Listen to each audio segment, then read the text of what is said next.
The word of God that is given to us today is Genesis 6, 1-4, New International Version. When men began to increase in number on the earth and daughters were born to them, the sons of God saw that the daughters of men were beautiful, and they married any of them they chose. Then the Lord said, My spirit will not content with man forever, for he is mortal. His days will be 120 years. The Nephilim were on the earth in those days, and also afterward, when the sons of God went to the daughters of men and had children by them.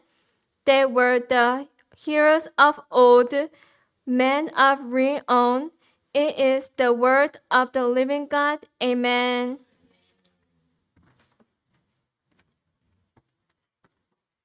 하나님의 질투도 사랑입니다라는 제목으로 은혜를 나누겠습니다. 지난 5장에서 아담에서 시작해서 셋으로 이어지는 족보를 살펴보았습니다. 5장 전체가 아담과 셋으로 이어지는 족보인데 5장에서는 노아라는 사람으로 마지막으로 족보가 끝이 납니다. 이제 6장으로 넘어와서 노아에 관한 이야기가 시작이 될 것입니다. 그 전에 하나님께서 무엇을 말씀하셨는지 오늘 살펴볼 것인데, 아담은 에덴 동산과 에덴 동산 밖에서도 유용한 하나님의 명령, 땅에 충만하라, 생육하고 번성하라 라는 그 명령을 잘 순종해서 이제 땅에 사람이 충만하기 시작하고 번성하기 시작한다라고는 성경 첫 번째 절에서 이야기를 하고 있습니다. 아담이 다시 낳은 셋을 통해서 하나님이 원하시는, 하나님을 경배하는, 하나님의 이름을, 여호와의 이름을 부르는 역사가 다시 시작이 됩니다. 에덴 동산 동쪽으로 떠난 가인도 잘 살아가면서 그들의 자손을 낳고 그들의 가문이 계속해서 번성합니다. 그래서 사람이 계속해서 늘어납니다. 그 지난주에 그 5장에서 봤던 족보에 보면 보통 족보에 올라가는 그 첫째 아들이라고 말하기도 좀 그런데, 아들의 그 탄생, 그러니까 아버지가 100세 전후로 낳은 아들들이 올라가는 것을 볼 수가 있습니다. 그러니까 그 100세에 낳은 아들들이 족보에 올라가는데, 그 100세 이전에 그들이 아들을 낳았는지 딸을 낳았는지는 성경에 기록되지가 않습니다. 그 예로 아담이 가인과 아벨을 낳았어요. 둘 다 아들이죠. 근데 족보에는 누가 올라갔어요? 셋이 올라갔어요. 그러니까 셋이 족보에 올라갔을 때는 한 130살쯤 됐을 때인데, 그 전에 130살 이전에 가인과 아벨이 이미 나왔잖아요. 그러니까 이미 가인과 아벨이 나왔다라는 것은 이 전에도 아들이 나올 수도 있고 딸이 나올 수도 있고 하와와 아담 사이에는 여러 자녀들이 있을 수 있다라는 가정이 성립이 됩니다. 무슨 말씀인지 아십니까? 그러니까 보통 100세 전후로 낳은 아들이 족보에 올라가는데 그 아들을 꼭 첫째라고 볼 수는 없다는 거예요. 왜냐하면 셋째라고 볼 수 있는 셋이 올라갔기 때문에 다른 가정도 그렇게 될 수 있다라는 것입니다. 그러니까 분명한 것은 아담이 가인과 아벨과 셋 아들을 낳는데 그 사이에 딸들도 있을 가능성이 있다라는 거죠. 제가 무슨 말을 하는지 아시죠? 그죠? 그러니까 성경에는 아들 얘기만 나오지만 분명히 어느 순간인가 딸들이 분명히 나왔을 것이다 라는 것입니다. 그래서 분명한 것은 가인이 하나님께서 너는 땅을 유리하며 살 거야 그랬는데, 가인이 뭐라 그랬어요? 하나님, 내가 이렇게 나가다가 다른 사람이 나를 죽이면 어떡합니까? 그렇게 얘기했죠. 그죠? 여러분 이거 한번 상상을 해보셨습니까? 한번 고민을 해보셨습니까? 아담이 가인과 아벨을 낳았어요. 그러면 세상에 몇 명이에요? 사람이 하와까지 4명이죠. 근데 가인이 아벨을 죽였어요. 그럼 셋이죠. 근데 가인이 하나님께 하나님 내가 밖으로 나가 떠돌다가 나를 누가 죽이면 어떡해요? 그랬어요. 그럼 가인을 죽이는 사람은 누구예요?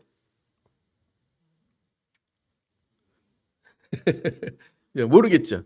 그러니까 이게 성경은 그렇게 단순하게만 나와 있기 때문에 분명히 가인을 죽일 어떤 사람들이 존재했다는 것은 우리가 가정으로 해 놔야 되는 거예요. 그래서 가인이 나가서 결혼한 여자도 있어요. 그죠? 그럼 그 여자는 어디서 나온 여자예요? 그러니까 그때는 아담과 하와로부터 시작했기 때문에 분명히 하나님이 아담과 하와에게 생육하고 번성하라 했기 때문에 뭐 제 생각에 100세 이전에도 많이 낳을 수 있다라고 생각을 해요. 그래서 그 100세 이전에 많이 낳은 그 딸들도 있을 것이고 아들도 있을 것이고 그 가문이 또 가문 내가 낳은 아들도 또 아들을 낳을 수 있고 그 가문이 퍼져 있을 거라고 생각을 해요. 그래서 최소한 100명 정도는 그 땅에 있지 않았을까라는 가정을 할 수밖에 없습니다. 안 그러면 이제 아까 말씀하신 외계인 설이 나올 수도 있고 뭐 여러 가지 설이 나올 수도 있어요. 그러니까 그렇게 안 되려면 아담과 하와가 낳은 자녀가 많았다라고밖에 설명을 할 수가 없습니다. 그렇게 해서 이제 아담과 하와가 낳은 아들과 딸들이 이렇게 있었어요. 그 다음에 가인이 아벨을 죽였고 그 다음에 셋이라는 아들이 나와서 그 셋의 자손들이 하나님을 잘 섬겼다라는 얘기가 성경에 나오는 겁니다.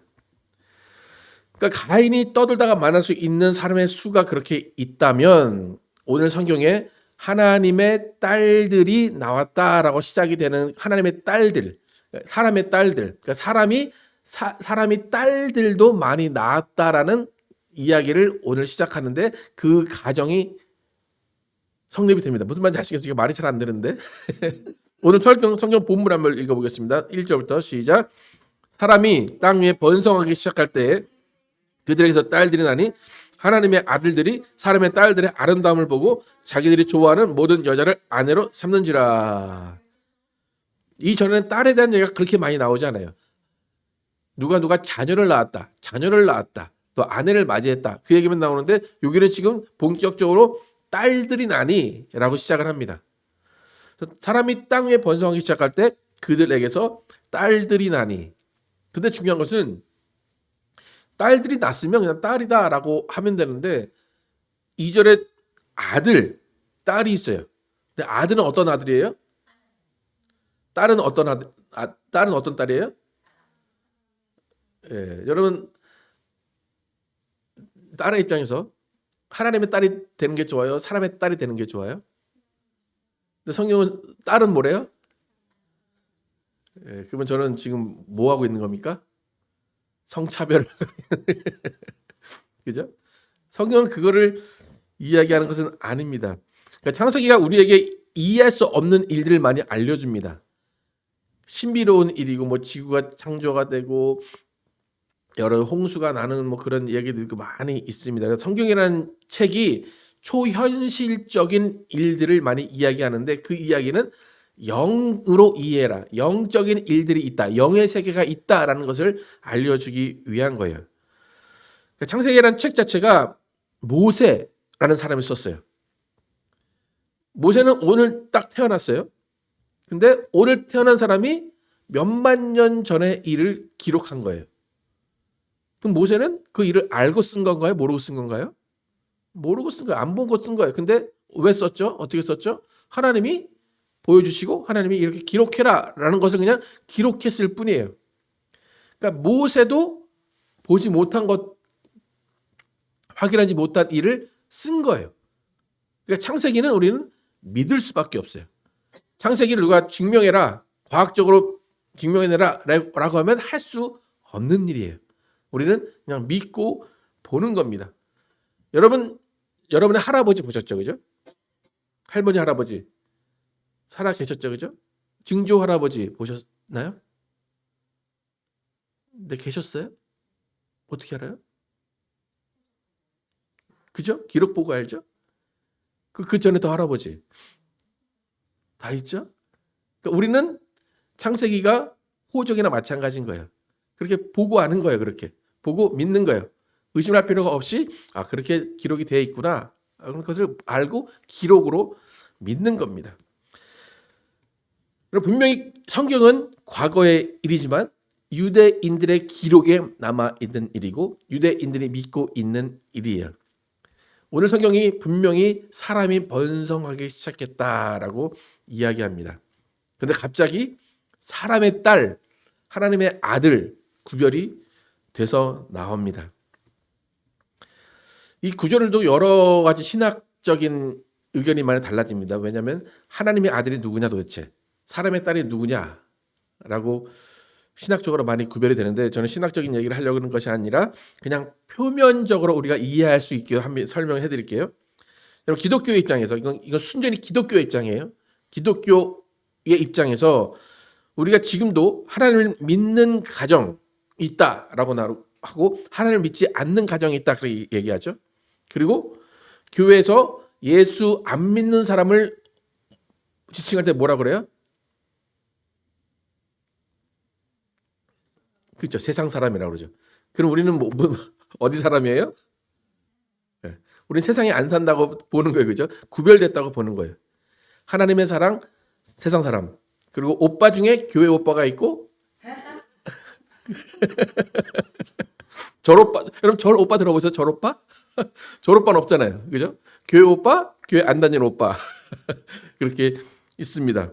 그래서 우리는 신자와 불신자를 나누죠. 그러니까 그런 개념으로 보시면 돼요. 여러분 자녀들 결혼시킬 때 웬만하면 종교가 같은 집안끼리 결혼을 시키려고 하죠. 그러니까 어쨌든 이런 구별로 보시면 돼요. 하나님의 딸과 사람의 딸을 뭐 이렇게 청차별이나 그런 걸 보시면 안 되고 하나님의 아들이라는 개념은 그 집안이 하나님을 좀 잘 믿었나 보다 뭐 그런 식으로 여러분 해석을 하시면 됩니다. 그러니까 이미 4장 5장을 거쳐서 오면서 이런 구분이 일어났었어요. 셋의 자손과 가인의 자손의 구별이 이미 구분 지어졌어요.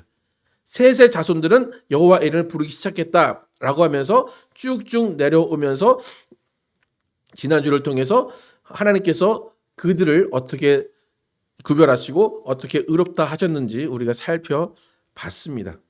그러니까 여호와 이름을 부르는 후손이 있고 그게 아니라 가인의 성을 짓고 가인이 원하는 그런 삶을 살면서 하나님을 따르지 않고 기술과 문화를 발전시키면서 자신들의 삶을 이어간 자손들이 있다는 거예요.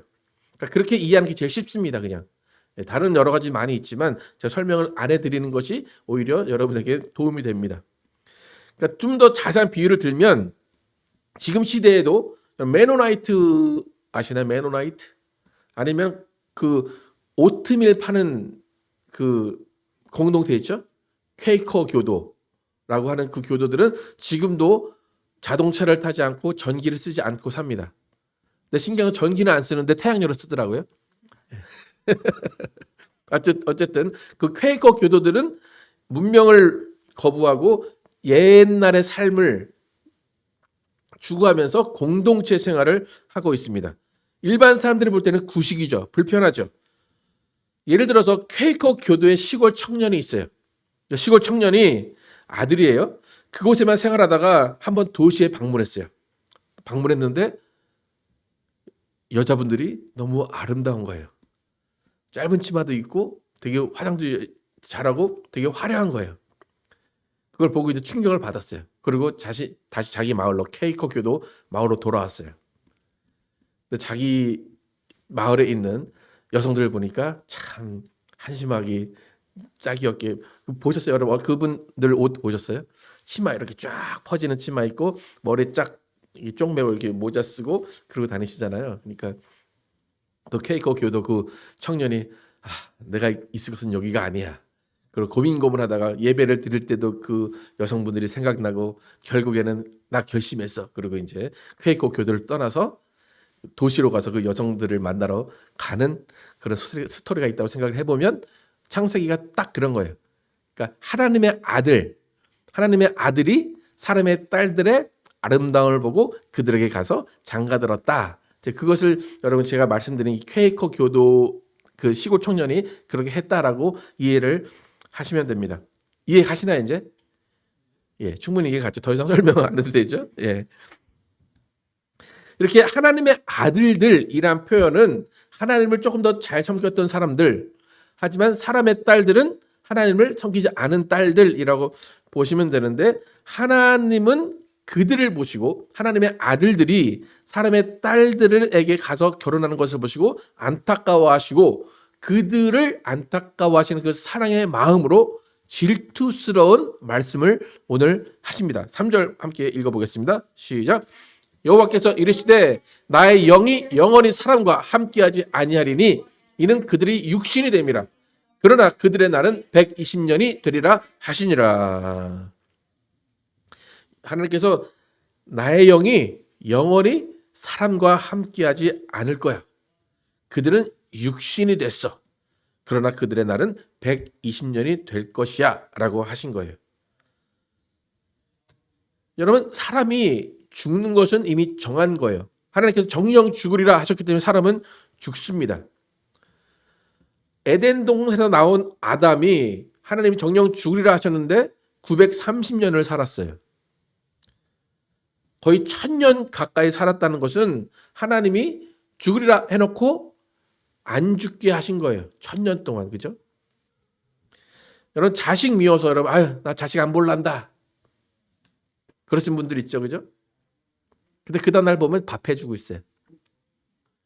그죠? 그 다음날 학교 갈 때 말도 걸기 싫은데 걔가 추운 날 외투를 안 입고 가요. 그럼 뭐래요? 야, 입고 가! 그죠? 그게 부모의 마음이에요. 네. 하나님이 정령 죽으리라 했으면 바로 죽어야 될 거 아니에요. 근데 1000년을 쭉 살게 하셨다는 거예요. 그게 하나님의 마음입니다. 근데 이번에는 좀 이야기가 달라요. 이번에는 정령 죽으리라 하시고 1000년 동안 살게 하셨는데 이번에는 그게 다르다는 거예요. 나의 영이 영원히 사람과 함께하지 아니하리니, 이 말은 뭐냐면 나 너랑 이제 싸우지 않을 거야 라는 거예요. 내 영이 너희와 함께하지 않을 거야, 이 말을 영어로 보면 나는 더 이상 너랑 싸우지 않을 거야 그런 거예요. 무슨 말입니까? 나 더 이상 너에게 신경 쓰지 않을 거야. 정말 너 어떻게 살든지 말든지 나는 상관없어 라고 하나님이 선포하신 거예요. 그런데 그 선포 다음에 그들이 뭐가 됐다고 나왔어요? 그들이 육신이 됨이라. 육신이 됨이라는 뭐냐면 그들은 죽을 거야 그랬어요. 다시 한번 말씀하신 거예요. 그들은 육신이 됨이라. 그들은 죽을 거야. 근데 분명히 여러분, 하나님이 죽을 거야 말씀하셨다고 그랬죠. 정령 죽으리라. 근데 아담은 930년 살았어요. 다른 사람은 다 1000년 넘게 살았어요. 하나님이 정령 죽으리라 하신 말씀을 지키지 아니하셨다는 거예요. 1000년 동안. 근데 지금 이 순간 그들이 육신이 됨이라, 그 말은 정령 죽으리라 하신 거예요. 그런데 그 다음에 마지막에 뭐라고 나왔어요? 그러나 그들의 날은 몇 년이 되리라? 120년이 되리라.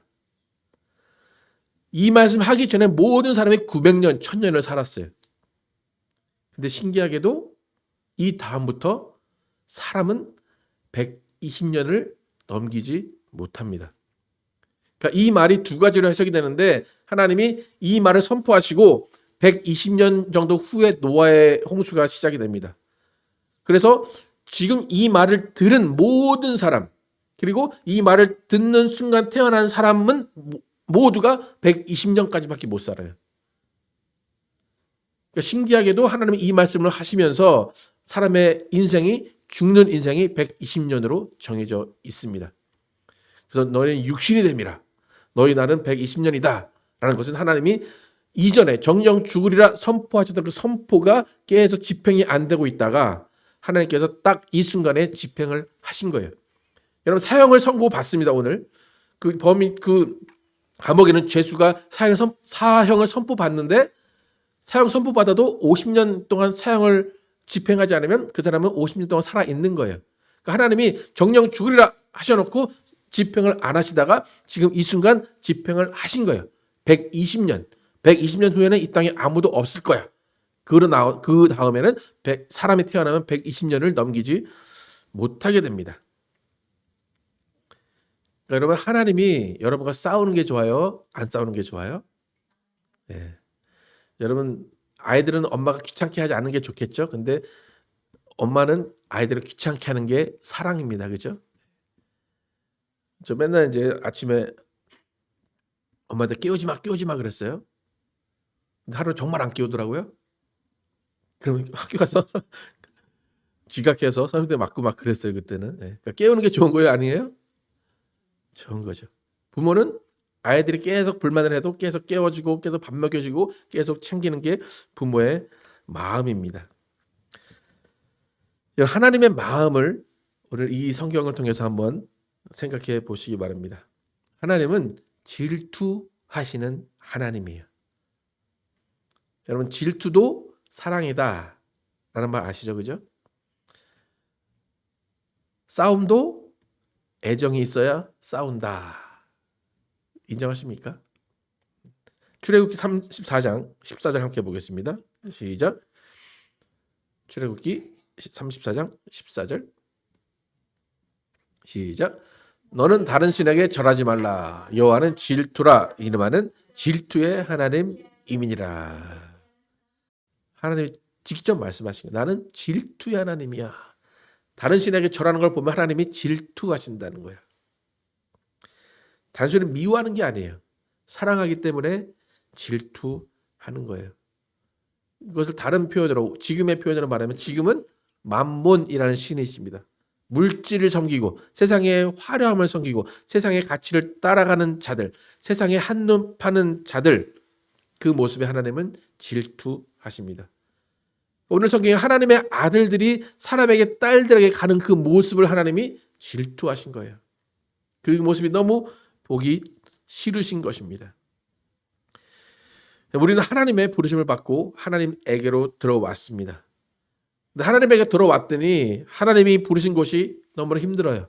너무나 구식이에요. 너무나 시대에 뒤처진다고 생각하고 눈에 보이는 아름다움을 추구하면 하나님이 질투하신다는 거예요. 하나님이 신식인 것 같아요? 세상이 신식인 것 같아요? 하나님이 더 세련돼 보여요? 세상이 더 세련돼 보여요? 그럼 여러분, 세상에 가는 게 더 좋습니까? 하나님에게 있는 게 더 좋습니까? 하나님은 우리를 부르실 때 화려함으로 부르지 아니하셨어요. 부요함으로 부르지 아니하셨어요. 하나님은 나에게 와서 평안을 얻어라. 나에게 와서 나의 사랑을 받으라 라고 말씀하십니다. 여러분, 하나님이 우리를 부르신 이유는 화려한 게 아니라니까요. 하나님이 우리를 부르신 이유는 부요하게 하시기 위해서 부르신 게 아니에요. 실망이십니까? 내가 기껏 하나님께 왔더니 돈을 안 주신다네? 건강을 안 주신다네? 하나님은 그것으로 우리를 부르신 게 아니라는 거예요. 저는 우리 교회를 생각하면 세상에도 좀 세상 교회 가운데 가장 맹탕 같은 교회다라고 생각을 해요. 우리 교회 행사도 안 해요, 그죠? 뭐 신나는 일이 별로 없어요. 네. 근데 제가 가장 자랑스럽고 가장 행복한 것은 우리 교회는 하나님의 사랑이 있고 예수님의 사랑이 있다는 겁니다. 여러분, 그것만으로 안 될까요?